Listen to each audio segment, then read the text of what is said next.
Welcome to Little English Studio, the channel where history, culture, and the wonders of our world come alive through beautiful and easy English storytelling.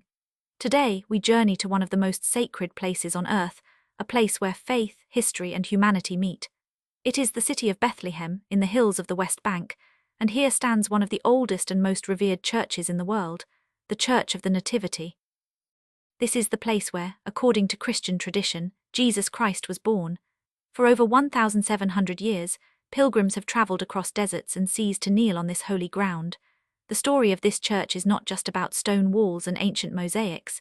It is the story of hope, of survival, and of a light that has never gone out. Long before it became a Christian pilgrimage site, Bethlehem was already a city of deep historical and spiritual meaning. It was known as the City of David, the hometown of the shepherd king who would one day unite the tribes of Israel. Its name, Bethlehem in Hebrew, means house of bread, a fitting title for a place that would later be associated with the birth of the one called the Bread of Life. Nestled among rolling limestone hills just 6 miles south of Jerusalem, Bethlehem was small and humble, yet it stood at the crossroads of great empires, Assyria, Babylon, Rome, each leaving traces in its stones and stories. According to the Gospel of Luke, a decree from the Roman Emperor Augustus required all subjects to return to their ancestral towns for a census. And so a carpenter named Joseph travelled from Nazareth to Bethlehem, bringing with him his betrothed Mary, who was expecting a child. There was no room for them in the inn, and so tradition says they found shelter in a cave used as a stable. There, amid the quiet of the night, with the sound of animals nearby and the stars burning above the hills, Jesus was born. It was a moment that changed the course of human history, and the place where it happened would become one of the most visited sites in the world. The story of the Church of the Nativity begins in the early 4th century, when Christianity, once persecuted under Rome, suddenly found favour under Emperor Constantine the Great. His mother, Saint Helena, was a devout Christian and is credited with travelling to the Holy Land around 326 AD to identify and mark the sacred places associated with the life of Christ. According to early church historians like Eusebius, she was guided by local believers who remembered where the holy events had taken place. In Bethlehem, Helena ordered the construction of a grand basilica over the site believed to be the birthplace of Jesus. The church was completed around 339 AD, making it one of the oldest continuously operating churches in the world. At its heart was a cave, the very grotto where, according to Christian faith, the child was born. A silver star would later be placed on the floor of that grotto, inscribed with the Latin words, Hic de Virgin Maria Jesus Christus natus est, here Jesus Christ was born to the Virgin Mary. This first basilica was built in the Roman style, with a long nave, marble columns, and an octagonal apse that stood directly above the cave.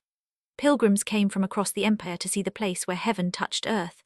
The air must have been filled with the smell of incense, the sound of hymns in Greek and Latin, and the flicker of oil lamps reflecting off mosaics that shimmered like starlight. But as centuries passed, the world around Bethlehem changed. In 529 AD, during the reign of Emperor Justinian, the Samaritan revolt swept across the region, and the original basilica was severely damaged. Justinian ordered that it be rebuilt, stronger, larger, and even more beautiful. The new church, much of which still stands today, preserved the grotto and expanded the nave.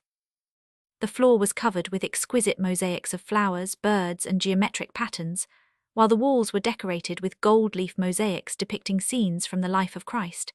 In a remarkable twist of fate, when Muslim armies conquered the Holy Land in the 7th century, they spared the Church of the Nativity. According to legend, the invaders saw a mosaic of the 3 wise men on the church's facade, figures dressed in Persian robes, and recognizing them as kindred figures from their own heritage, they chose to protect the site rather than destroy it. Thus, while many other churches fell to ruin, the Church of the Nativity endured. Through crusades and Ottoman rule, through earthquakes and neglect, the church remained a beacon. It was repaired, restored, and cared for by different Christian communities, Greek Orthodox, Armenian Apostolic, and Roman Catholic, each sharing custody of the sacred site through a delicate balance of cooperation and ritual, codified in what is known as the status quo agreement. Even when tensions flared, the church stood as a symbol of shared faith and fragile peace. At the centre of it all lies the Grotto of the Nativity, a small underground chapel carved from natural rock. The space is dimly lit by hanging lamps of gold and silver, their flames casting soft shadows on the stone walls. At the eastern end of the grotto, beneath an altar, is the silver star marking the exact spot of Jesus' birth. Pilgrims from around the world kneel here, often weeping, touching the star with trembling hands, whispering prayers in every language known to man. Next to it lies the manger altar, believed to be the place where Mary laid the newborn child. The grotto's quiet atmosphere is filled with a sense of reverence, as though time itself pauses here.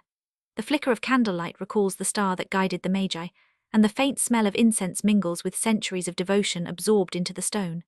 Above the grotto in the main church, the air is different, brighter, colder, echoing with footsteps on ancient stone. The wooden roof beams are dark with age. The columns, imported from Egypt, rise like silent sentinels. Traces of Justinian's mosaics still gleam on the walls, angels, saints, and scenes from the Gospel. Archaeologists believe that beneath the current floor lie the remains of Constantine's original church, preserved like a memory under layers of time. Throughout history, the Church of the Nativity has witnessed both miracles and tragedy. During the Crusades, it became one of the most important pilgrimage destinations in Christendom. Knights and kings prayed here before riding into battle. In 1100 AD, Baldwin I, the first king of the Latin Kingdom of Jerusalem, was crowned inside the church, symbolizing its central role in the Christian world. When the Crusaders fell, and Muslim rulers reclaimed the region, the church remained protected.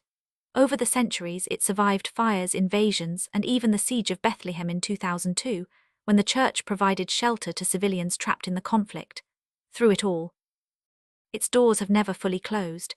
Even in times of war, the lamps inside the grotto continued to burn, a quiet flame of faith that refused to be extinguished.